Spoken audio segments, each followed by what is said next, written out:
नमस्कार, आदाब। मेरे यूट्यूब स्टेशन में आप सभी का स्वागत है और आज हम बात कर रहे हैं इस वक़्त वेस्ट एशिया में जो हालात बने हुए हैं और अमेरिका और ईरान के बीच में छठे राउंड की टॉक्स होने जा रही है रविवार को। परमाणु हथियारों को लेकर, यूरेनियम एनरिचमेंट को लेकर, ईरान के न्यूक्लियर भविष्य को लेकर। लेकिन उसके पहले जिस तरीके के हालात लगातार बने हैं और जो खबरें आ रही हैं कि अमेरिका ने किस तरीके से बहुत सारे इस क्षेत्र में कई ऐसे देशों से अपने एम्बेसी से स्टाफ्स को पुल आउट किया है, नंबर्स कम कर लिए हैं और इज़राइल की हवाले से खबर आ रही है कि इज़राइल तैयार है मिसाइल स्ट्राइक के लिए ईरान के न्यूक्लियर इंफ्रास्ट्रक्चर पर। तो इस दौरान जिसे कहते हैं reason is on the boil once again, लगातार जो है यहाँ पर स्थिति बिगड़ी हुई थी। समझने के लिए कि इस वक़्त ईरान की जब हम परमाणु क्षमता की बात करते हैं, what really is Iran's nuclear capacity? हमारे साथ एम्बेसडर राकेश सूद जुड़ रहे हैं, जो न्यूक्लियर मामलों के एक्सपर्ट हैं, डिप्लोमैट रह चुके हैं और भारत के स्पेशल एन्वॉय रह चुके हैं प्राइम मिनिस्टर के ऑन इश्यूज ऑफ डिसआर्मामेंट। बहुत शुक्रिया आपका एम्बेसडर सूद हमारे साथ जुड़ने के लिए।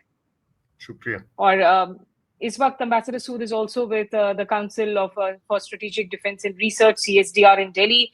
Sir, if I could start by asking you, जो ऑडियंसेस इंडियन हमारी हैं उनको समझाने के लिए, व्हाट इज योर असेसमेंट कि जब हम ईरान के न्यूक्लियर कैपेसिटी की बात करते हैं, what really is the capacity at this point in time? देखिए, Iran NPT non proliferation treaty जो है उसका मेंबर है और ईरान का कहना है कि उनके सुप्रीम लीडर जो हैं आयतुल्ला खामेनी, उन्होंने कहा हुआ है कि हम न्यूक्लियर वेपन नहीं बनाएंगे। इनफैक्ट उन्होंने ये कहा है कि न्यूक्लियर वेपन हराम है, हमारे धर्म के खिलाफ है।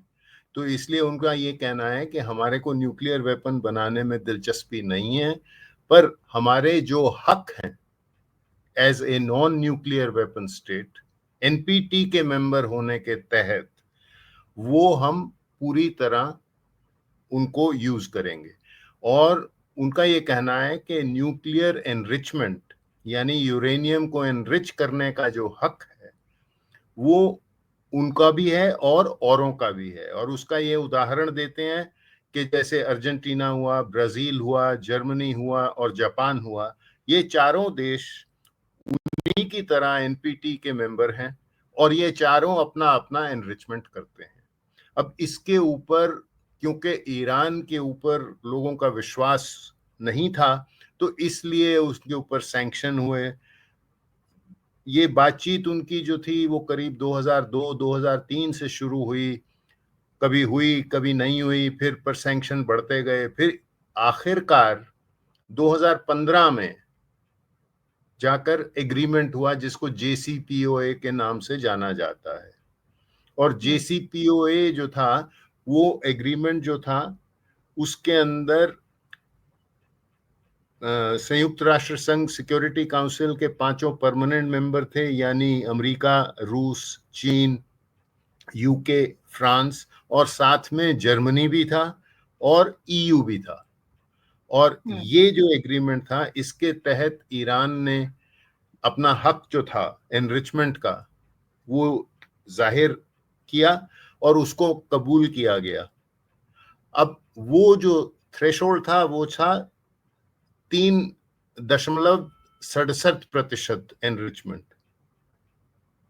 और वो जो एनरिचमेंट का लेवल था वो माना गया, वो हुआ। और आईएईए की ये जिम्मेवारी हुई कि ईरान की जितनी न्यूक्लियर एक्टिविटी हैं उनके ऊपर नजर रखी जाए और ईरान के लिए एक खास तौर पे काफी जबरदस्त किस्म का इंस्पेक्शन का रिजीम जो थी वो बनी और वो चली और उसमें कोई दो राय नहीं थी।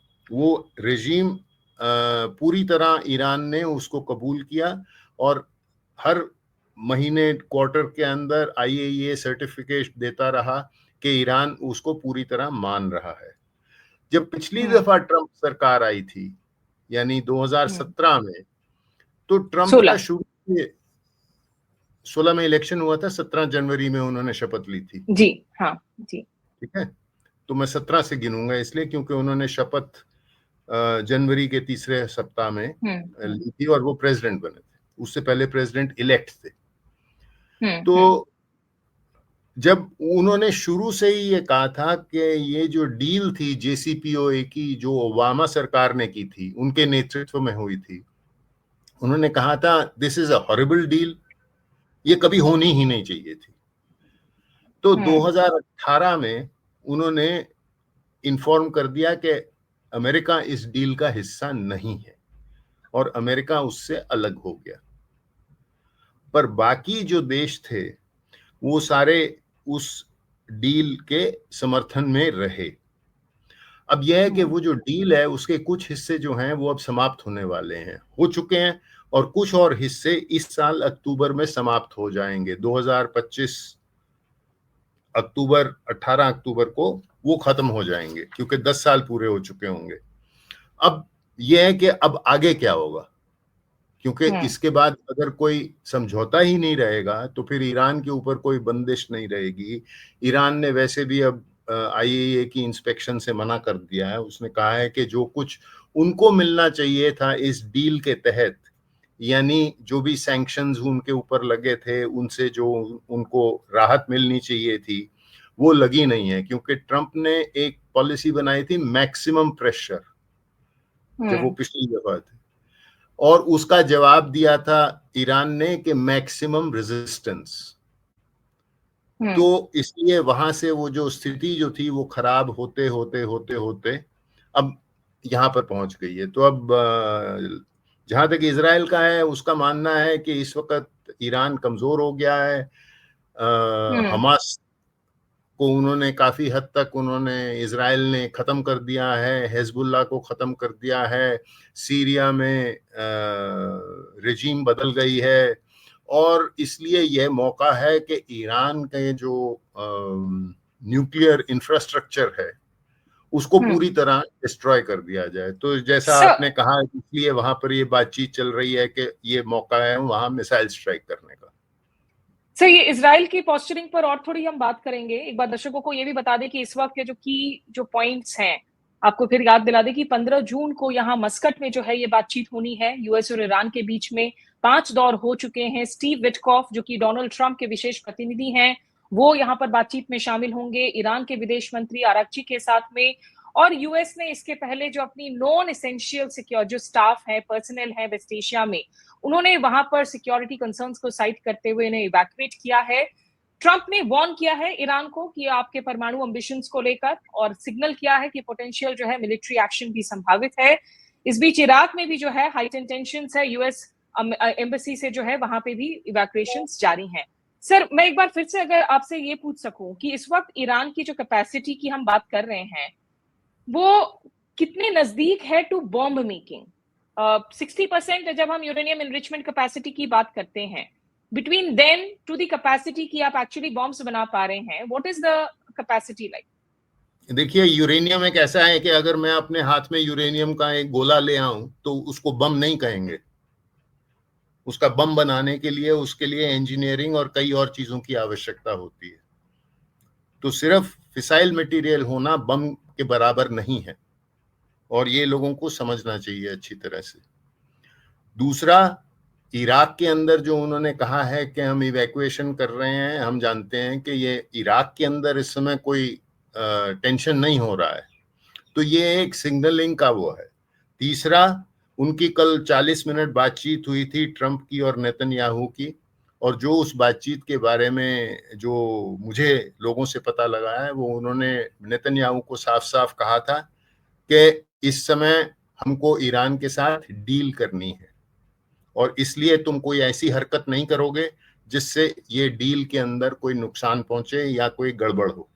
तो मुझे नहीं लगता कि इसलिए इजराइल, अगर नेतन्याहू उसके बावजूद ये चाहता है कि उसको इतना भरोसा है कि वहाँ जो जूइश लॉबी है अमेरिका में, वो उसका समर्थन करेगी, और अगर उसके इस वजह से, क्योंकि अभी कल ही नेतन्याहू के वहाँ की जो पार्लियामेंट है, वहां पर नो कॉन्फिडेंस एक रेजोल्यूशन आया था कि उसकी सरकार, अगर वो रेजोल्यूशन हो जाता, पर वो 61 वोट उसको मिले 120, यानी काफी नैरो मेजोरिटी से उसकी सरकार बची है। तो उसको इस वक्त अपनी सत्ता भी संभालनी है। तो हो सकता है अगर इसके लिए वो कोई रेकलेस काम करे या हमला करे ये सोच के कि मजबूरन अमेरिका को मेरा समर्थन देना पड़ेगा, वो और बात है।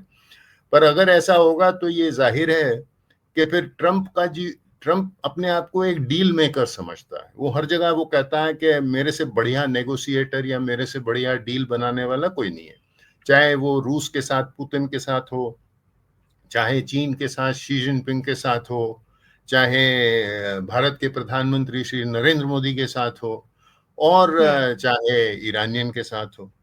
तो इसलिए पर फिर अगर वो डील नहीं उसको नहीं, अगर उसके ईरान के ऊपर हमला होगा तो फिर वो डील की गुंजाइश जो है वो खत्म हो जाएगी। सर, लेकिन जब JCPOA की निगोशिएशंस चली थी और वो एक लंबे वक्त तक चली थी, उसके कंपैरिजन में इस वक्त की जो टॉक्स हो रही हैं, उसके पेस में, उसके स्टाइल और टोन टेनर में आपको सबसे बड़े जो है वो डिफरेंसेस क्या नजर आ रहे हैं? देखिए, JCPOA की जब बातचीत 2013 में शुरू हुई थी, जब प्रेसिडेंट रूहानी इलेक्ट हुए थे, he was seen as a moderate, और उनके साथ ओबामा सरकार की नेगोशिएशंस हो रही थी। तो उसके अंदर ओबामा सरकार की ये कोशिश थी कि जितने UN सिक्योरिटी काउंसिल के मेंबर हैं उन सबको साथ लेकर चलना चाहिए। तो इसलिए जैसा मैंने आपसे कहा, उन्होंने UK, फ्रांस, रशिया और चाइना, उनको पूरी तरह इन्वॉल्व किया, और साथ में जर्मनी और यूरोपियन यूनियन को इन्वॉल्व किया।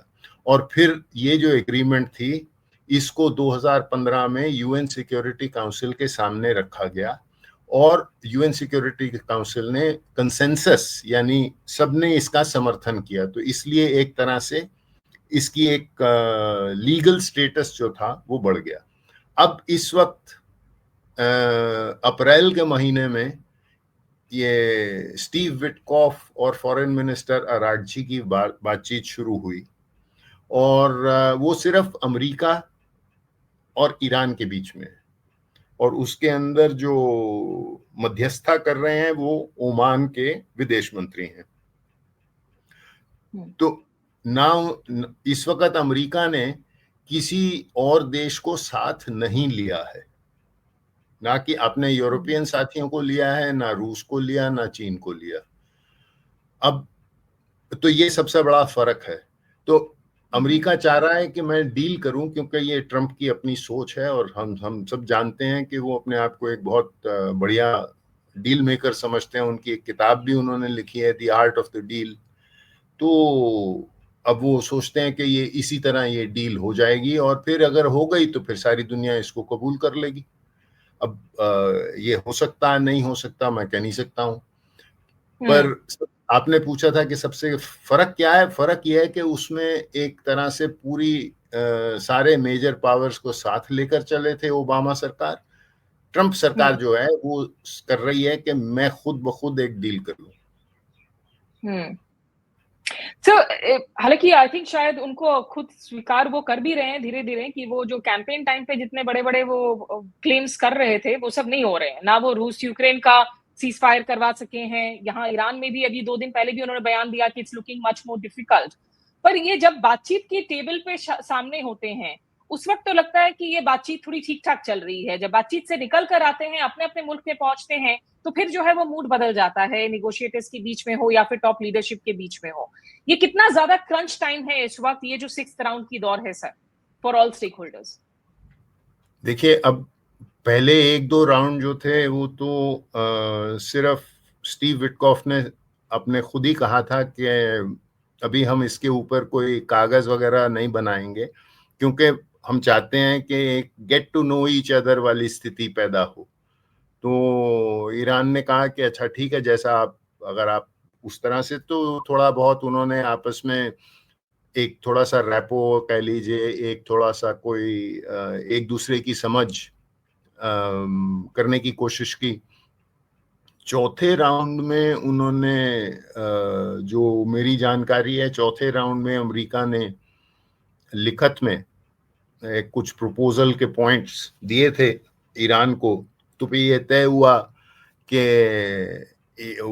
ईरान ने कहा कि भाई अब आपने ये दिए हैं, हम इनके ऊपर गौर करेंगे।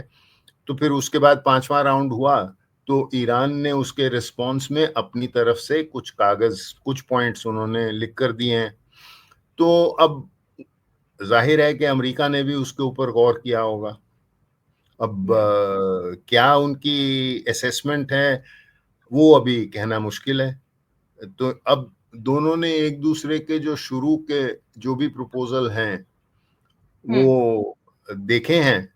अब उनके ऊपर कैसे बातचीत होती है ये मैं कह नहीं सकता हूँ, क्योंकि ये बातचीत ये नहीं है कि इसके अंदर पूरी डेलीगेशंस इन्वॉल्व हैं या और कुछ है। तो ये अब दो लोग हैं। अब पिछली बार जब ये बातचीत हो रही थी तो उसके अंदर दोनों तरफ से वो उनके विदेश मंत्री जरीफ थे, जावेद जरीफ, वो पूरी डेलीगेशन थी, उसमें न्यूक्लियर एक्सपर्ट और ये और वो ये सब लोग थे। अमेरिका की तरफ से भी ऐसे ही था, जॉन कैरी थे, और पूरी डेलीगेशन होती थी, वो बैठते थे आपस में, वो कागज वागज जो भी अपने प्रपोजल उनको आगे करते थे, वो कहते थे इसके अंदर यहाँ से थोड़ा ऐसे बदल देते हैं, ऐसे बदल देते हैं, जो भी था। तो वो जो जो उनकी एग्रीमेंट हुई थी वो 104 पेज की एग्रीमेंट थी 2015 की। इतनी डिटेल में थी, 104 पेज की एग्रीमेंट थी। अब अगर ये दो लोग आपस में बैठ के करेंगे तो 1-1.5 पेज का ही कर सकते हैं। वो कितना बाइंडिंग होगा ये कहना मुश्किल है। तो यूरोप के लिए यहाँ पर, क्योंकि ये जुलाई वाली उनकी डेडलाइन भी है इन टर्म्स ऑफ सैंक्शंस को लेकर, वो कैसे देख रहे हैं यहाँ from the outside in talks को? और दूसरा, एक थियरी चल रही थी, प्रपोजल चल रहा था कि क्या ये मुमकिन हो पाएगा कि कोई कंजोर्शियम आउटसाइड ऑफ ईरान ऐसा बनाया जाए जो लो ग्रेड एक तरीके से जो है यूरेनियम इनरिचमेंट करे ईरान के लिए। क्या ये ऑन द टेबल, इसे सीरियसली लिया गया इस प्रपोजल को? इस पर कोई आप कुछ अगर इलाबरेट कर सकें। ये पहली बात तो ये है कि यूरोप की ऐसी कोई डेडलाइन नहीं है। ये सिर्फ कहने की बात है, प्रेशर डालने के लिए। इस वक्त जो जेसीपीओ है वो लैप्स होगी 18 अक्टूबर को। 18 अक्टूबर को या तो अगर और कुछ एक्शन नहीं होता तो वो खत्म हो जाएगा, या इसका मतलब ये है कि यूएन सिक्योरिटी काउंसिल के जितने सैंक्शन थे पुराने जो कि जेसीपीओ के तहत हटाए गए थे वो वापस लग जाएंगे ईरान के ऊपर। ठीक है। या दूसरा ये हो सकता है कि आप जेसीपीओ को एक्सटेंड कर दें। अब वो तो हो नहीं सकता क्योंकि अमेरिका ने तो पहले ही कह दिया था 2018 में कि वो इसके पक्ष में नहीं है, तो वो भी नहीं हो सकता। तीसरा ये हो सकता है कि आप कोई नया एग्रीमेंट ले आए उसकी जगह।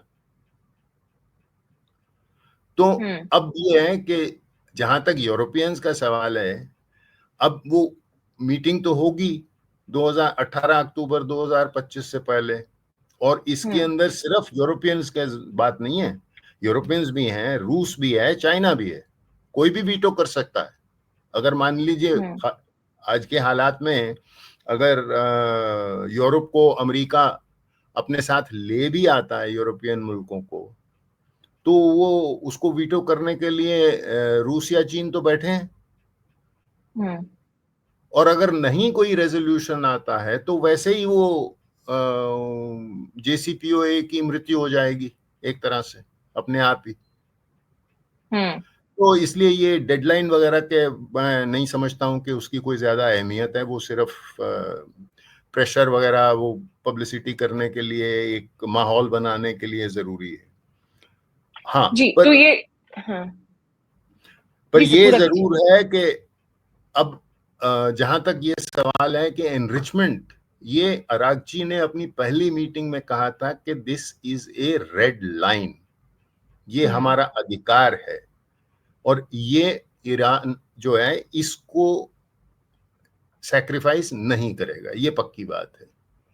हाँ, इस वक्त ईरान अगर 60% एनरिचमेंट कर रहा है तो हो सकता है वो मान जाए कि मैं 3% करूंगा, 3.5% एनरिचमेंट करूंगा, वापस उसकी इंस्पेक्शन होगी, सब कुछ है।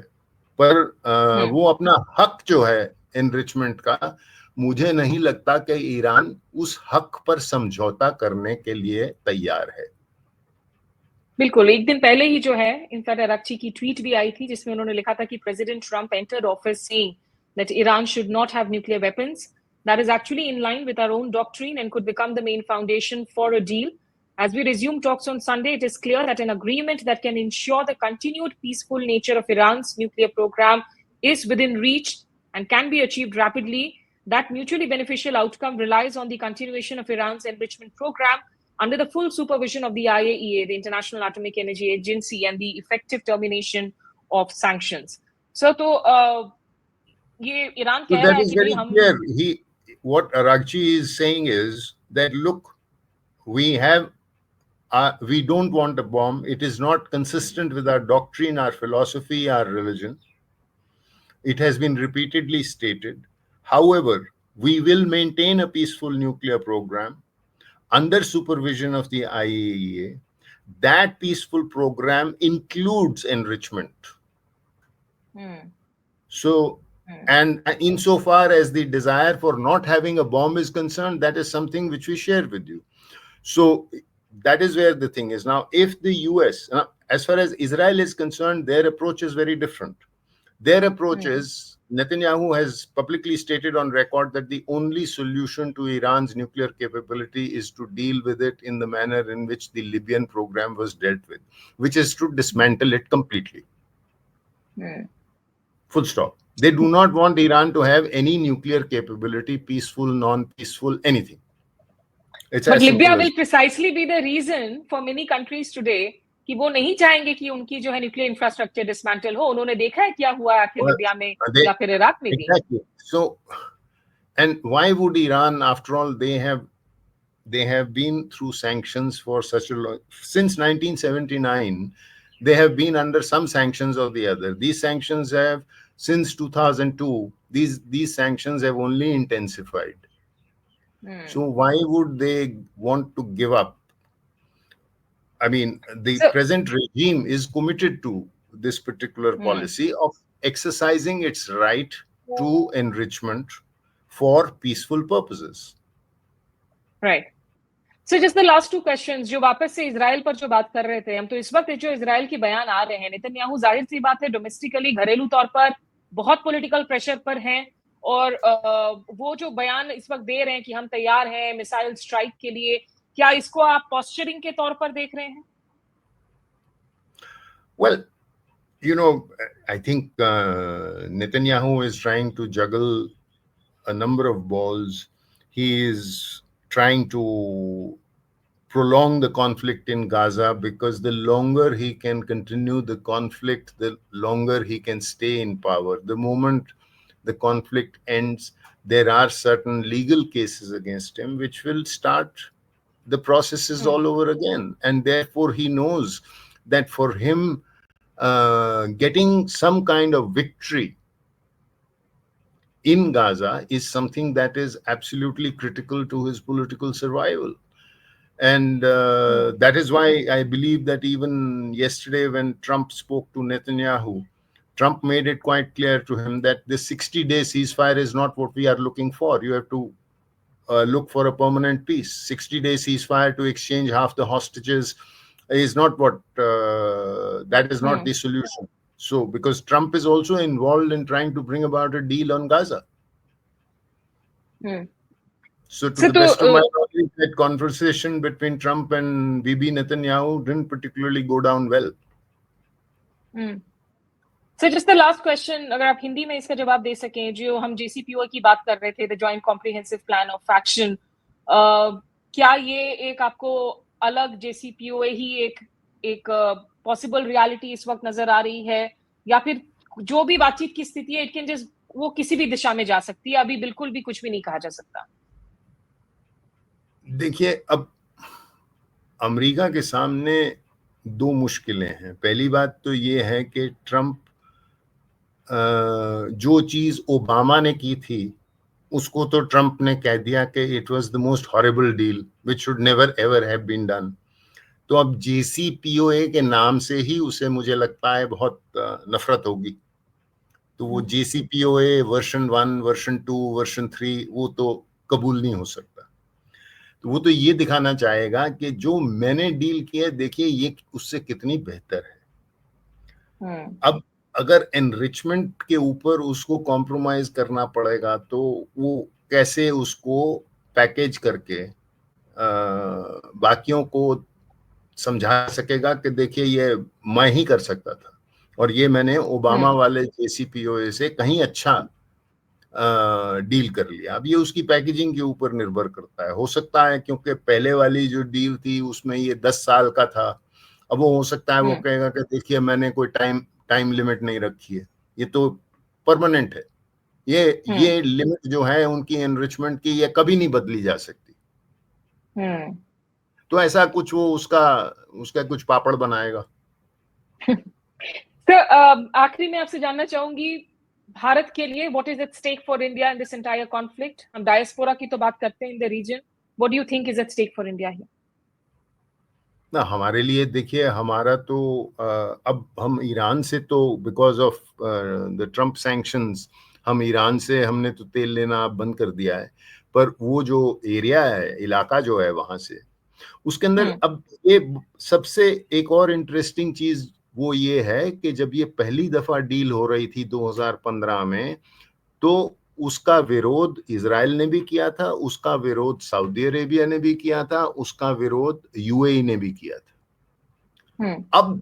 अब जब ये बातचीत हो रही है तो उसमें इजराइल इसका विरोध कर रहा है, पर सऊदी अरेबिया, UAE और कतर और ओमान, ये चारों देश ट्रंप को ये बार बार संदेश दे रहे हैं कि आपको इनके साथ, ईरान के साथ समझौता करना चाहिए। अभी जब ट्रंप मई के महीने में इस मिडिल ईस्ट में गए थे तो वो सऊदी अरेबिया गए थे, UAE गए थे और कतर गए थे, और तीनों जगह उनको यही संदेश दिया गया। और ट्रंप चाहते हैं कि इन देशों, गल्फ के ये 3 देशों के साथ उनके रिश्ते अच्छे हों, क्योंकि उन्होंने कई $100 बिलियन की डील की, कतर वालों ने तो उनको एक हवाई जहाज भी दे दिया। तो इसलिए अब ये एक बहुत बड़ा फर्क है, क्योंकि सऊदी अरेबिया ने, जिसके रिश्ते ईरान के साथ नहीं थे, 2023 में they have established full diplomatic relations and close personal relations as well. तो जब ये बातचीत शुरू हो रही थी तो क्राउन प्रिंस जो है मोहम्मद बिन सलमान, उनके छोटे भाई जो हैं खालिद बिन सलमान, जो उनके डिफेंस मिनिस्टर हैं, उनको खास संदेश देकर ये भेजा तेहरान कि देखिए हम आपके खिलाफ कोई हॉस्टाइल एक्शन में शरीक नहीं होंगे, पर हम आपको ये कहेंगे कि आप कोई ना कोई तरीका निकालकर कोई एग्रीमेंट कीजिए। तो ये नया पॉलिटिकल जो चेस बोर्ड है रीजन का, वो एक तरह से रीअरेंज हुआ है। जी, ठीक है। बहुत सारी चीजें हैं जो यहाँ पर दांव पर लगी हुई हैं और स्टॉक्स को हम आगे भी क्लोजली फॉलो करेंगे, लेकिन फिलहाल के लिए एम्बेसडर राकेश सूद, बहुत शुक्रिया आपका to join us and share all your perspectives and insights. शुक्रिया। और दर्शकों का भी हमारे साथ जुड़ने के लिए धन्यवाद। अगर कंटेंट पसंद आए तो YouTube आप इसे लाइक कीजिए, शेयर कीजिए और हमारे स्टेशन को सब्सक्राइब कीजिए। नमस्कार, आदाब।